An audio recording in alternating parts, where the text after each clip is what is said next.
तो NBFC finance sector में एक नया आईपीओ एसबीएफसी फाइनेंस की जिसका फुल फॉर्म है स्मॉल बिजनेस फिन क्रेडिट।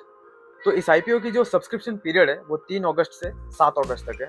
तो कंपनी की प्रोफाइल कुछ इस तरीके से कि कंपनी स्पेशली एनबीएफसी सेक्टर में ऑपरेट करती है कि जिसका जो मेन फोकस है वो एमएसएमई सेक्टर के लिए ही है कि इसीलिए जो कंपनी के ज़्यादातर लोन होल्डर्स जो हैं वो एंटरप्रेन्योर्स, स्मॉल बिजनेस ओनर्स और सेल्फ एम्प्लॉयड इंडिविजुअल्स ही हैं। वैसे तो कंपनी का जो टोटल ऑपरेशन है उसमें गोल्ड लोन का भी काफ़ी बड़ा हिस्सा है।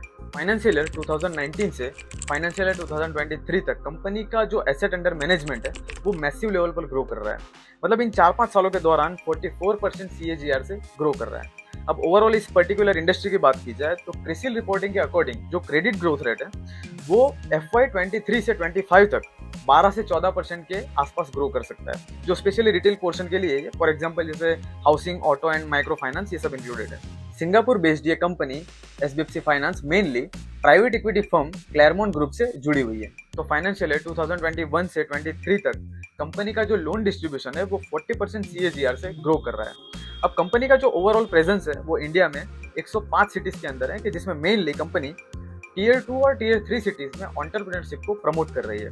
अब कंपनी का जो ओवरऑल ब्रांचेस है इंडिया में अक्रॉस इंडिया वो 152 के अराउंड है। अब आते हैं कंप्लीट आईपीओ डिटेल्स पर। तो एसबीएफसी फाइनेंस आईपीओ का जो टोटल इश्यू साइज है वो 1025 करोड़ का है कि जिसमें से फ्रेश इश्यू साइज 600 करोड़ का है और बाकी का मतलब 425 करोड़ का ऑफर फॉर सेल है कि जिसमें कंपनी के जो मेन प्रमोटर स्टेक होल्डर्स हैं वो अपने अपनी इक्विटी होल्डिंग्स को डाइल्यूट करेंगे। For example Arpwood partners investment advisors कि जो अपने 306 करोड़ की इक्विटी को डाइल्यूट करेंगे।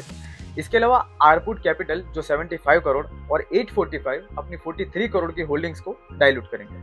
आईपीओ का प्राइस बैंड 54 से 57 का रखा गया है। जो लिस्टिंग डेट है वो 16 अगस्त 2023 रखी गई है।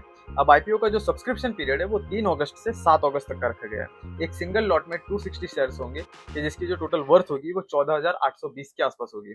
अब इस टोटल आईपीओ का जो रिटेल पोर्शन है वो 35% के अराउंड रखा गया है। तो कंपनी के पिछले 5 साल के की फाइनेंशियल्स कुछ इस तरह से हैं कि जिसमें रेवेन्यू 2019 में 176.55 करोड़ के आसपास है, 2020 में 444 करोड़ के आसपास है, 2021 में 507 करोड़, 2022 में 529 करोड़ और 2023 में 732 करोड़ के आसपास है। नेट प्रॉफिट की बात की जाए तो 2019 में 24 करोड़ के आसपास है, 2020 में 35 करोड़ के आसपास है, 2021 में 85 करोड़ और 2022 में 64 करोड़ के आसपास है। 2023 में डबल से भी ज़्यादा मतलब ऑलमोस्ट 150 करोड़ के आसपास नेट प्रॉफिट हो गया है। अब डेट की बात की जाए तो 2019 में 841 करोड़ है, लेकिन उसके बाद से काफ़ी बढ़ गया है। मतलब 2020 से 3055 करोड़ है, 2021 में 2768 करोड़ और 2022 में 2939 करोड़ और 2023 में 3739 करोड़ के आसपास डेट हो गया। एसेट्स में 2019 में 1792 करोड़ का एसेट है, 2020 में 4220 अच्छी खासी ग्रोथ है, 2021 में 4273, 2022 में 4583 और 2023 में 5968 का एसेट्स है।